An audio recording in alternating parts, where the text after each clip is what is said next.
Et ils vécurent heureux et eurent beaucoup d'enfants. Voilà, c'est comme ça que se terminent la plupart des contes pour enfants, en nous faisant une promesse, la promesse d'un bonheur à venir. Mais que se passe-t-il quand la vie ne tient pas cette promesse?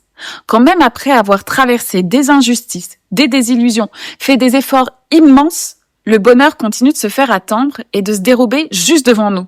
Ou pire, que les épreuves continuent de se succéder et qu'après, le plan A, le plan B, c'est le plan C qui a rien donné non plus.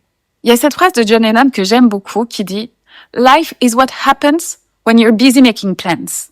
La vie, c'est ce qui se passe pendant qu'on est occupé à faire des plans, des projets. Et c'est une formule puissante, parce qu'elle nous rappelle qu'il y a toujours une part de la vie qui nous échappe. On peut nommer ça comme on veut, le destin, l'héritage transgénérationnel ou simplement l'imprévu. Le fait est qu'il y a toujours un espace d'incertitude, un espace qui échappe à notre contrôle et à notre volonté. Et aujourd'hui, plus que jamais, on est amené à vivre plusieurs vies, plusieurs versions de soi, et parfois à tout recommencer encore et encore. Et c'est dans ces moments-là qu'on va chercher des techniques pour reprendre le pouvoir sur sa vie.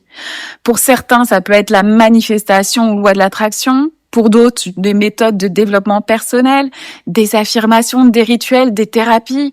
Il y a beaucoup de choses, beaucoup de méthodes qui existent. Et pour ça, chacun est décisionnaire de ce qui lui convient le mieux. En tout cas, l'objectif, c'est souvent le même. C'est de nous aider à renforcer notre volonté, à transformer nos croyances, à devenir notre propre allié face à toutes ces épreuves. Et là encore, même avec tout ça, il arrive parfois qu'on échoue encore, ou qu'on n'arrive pas à mettre en place les changements qui sont voulus. Et en fait, il n'y a aucune honte à ça. Le mérite, c'est pas de tout réussir. Et qui réussit tout, franchement, en plus? Le mérite, c'est d'accueillir ce qui est, en faisant les apprentissages qui sont nécessaires et en continuant à croire en soi, en sa chance, en sa capacité à se relever encore et encore. Parce que cette croyance-là, d'une part, elle donne l'impulsion pour rebondir, pour avancer, et elle permet de s'ouvrir des possibles. Si aujourd'hui, par exemple, vous venez de rompre, que la personne que vous aimez vous dit qu'il ou elle veut sortir de votre vie, ça peut générer une véritable désillusion, voire du désespoir, parce qu'on refuse ce qui est en train d'arriver, parce qu'on veut pas souffrir, parce qu'on est amoureux. Et parfois, ça vaut le coup de se battre, c'est vrai. Mais il y a d'autres fois, le mieux, c'est de pas se maintenir dans la résistance, parce que plus on se maintient dans cette résistance, plus on souffre en réalité. L'autre option possible et plus vertueuse pour soi, c'est celle d'accueillir. Accueillir, ça veut pas dire ne pas souffrir. Accueillir, ça veut dire se libérer. On peut choisir de laisser partir cette personne et même, avec le temps, d'éprouver de la reconnaissance envers cette personne. La douleur, ça n'empêche jamais la reconnaissance. Et cette personne, elle vous a sans doute apporté ou appris quelque chose, peut-être sur vous-même. Tout ça pour dire que c'est dans l'accueil des choses qu'on parvient à trouver un espace d'acceptation et de gratitude. Et cette gratitude-là, d'une part, elle nous préserve des sentiments et des comportements toxiques, mais elle nous libère aussi. Elle nous fait aller de l'avant sans nous alourdir, sans nous enchaîner à quelque chose qui convient plus. Et cette gratitude-là, c'est aussi l'expression d'une croyance. La croyance en sa propre chance. Dans ce cas-là, cette personne, elle est partie. Mais votre chance de trouver l'amour, il existe toujours.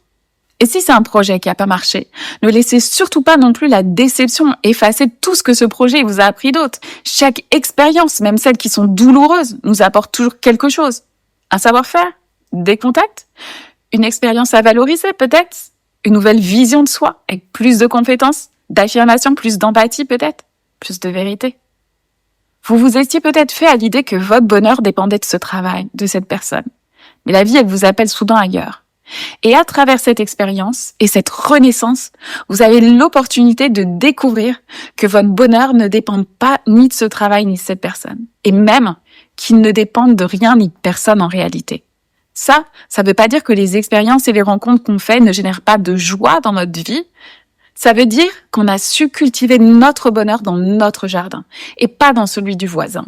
Ça veut dire qu'on est souverain, que les choses n'ont pas d'empire sur nous. Pour paraphraser un poème connu, ça veut dire que vous êtes le capitaine de votre âme. Les revers de la vie, ça génère forcément des moments de doute en nous, de tristesse, voire de la peur, du désespoir.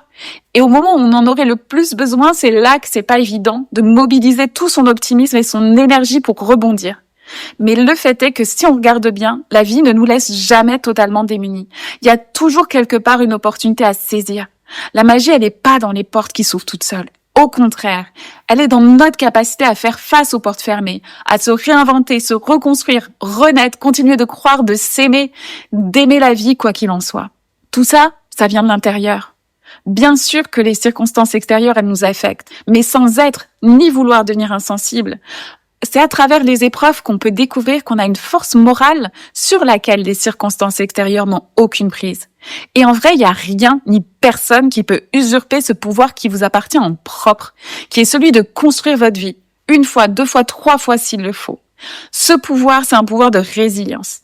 C'est Boris Cyrulnik, qui est neuropsychiatre et écrivain français, qui a beaucoup travaillé sur le sujet. Et il explique qu'il y a 3 piliers fondamentaux à la résilience. D'abord, le fait d'avoir un lien affectif solide. Ensuite, la capacité à donner du sens à ce qu'on vit. Et enfin, la possibilité d'exprimer ce vécu, de le mettre en récit. Ce qu'il explique, c'est que la résilience, c'est pas ignorer la souffrance. C'est pas faire semblant que tout va bien. C'est traverser l'épreuve en gardant la possibilité d'un sens, d'un lien, d'une expression. C'est se réinventer sans renier ce qu'on a vécu. Peut-être qu'après une rupture, vous avez découvert une autonomie que vous ignoriez et ça a donné du sens à votre vie parce que vous avez pu exprimer une part de vous qui était en sommeil jusque-là et qui aujourd'hui est le pilier de votre vie. Peut-être qu'après un accident, vous avez accompagné d'autres personnes qui ont vécu la même chose et que dans ce rôle-là, vous vous êtes révélé dans la plus belle des humanités. Peut-être qu'en échouant à cet examen, vous avez dû changer tous vos projets et que vous êtes réaligné comme jamais. J'ai tendance à dire que la vie, elle peut faire des cadeaux avec les pires des emballages. Et vous savez quoi ? Le seul moyen de découvrir le cadeau, c'est de continuer à croire en la vie. Une crise, c'est un point de bascule. En chinois, d'ailleurs, le mot crise, il est composé de 2 idéogrammes. L'un qui signifie danger, l'autre qui signifie opportunité. Et ça exprime bien ce qu'est une crise, ce point de bascule. Que dans cette épreuve, on a le pouvoir d'orienter ce vers quoi on va basculer. Peut-être que la vie ne vous a pas offert ce que vous attendiez. C'est pas le conte de fées. Ok. Mais vous avez fait face et vous êtes là. Et ça, c'est une première victoire. Ne laissez surtout pas le désespoir vous faire croire que vous avez échoué. Le désespoir, c'est une illusion comme une autre. Bien sûr, vos blessures, vos doutes, vos failles, ils existent. Mais ce sont des espaces qui ont besoin d'amour, de consolation, pas de jugement. L'épreuve que vous avez traversée a été grande. Alors dites-vous bien une chose. Puisque vous l'avez traversée, ça veut dire que vous êtes tout aussi grand que cette épreuve-là. À présent, j'aimerais bien que vous fassiez quelque chose. Regardez-vous bien dans la glace. Et à ce moment-là, dites-vous-le. Dites-vous-le combien vous êtes grand. Sur ces mots, je vous dis à très bientôt pour une autre vidéo. Ciao. Free audio post-production by alphonic.com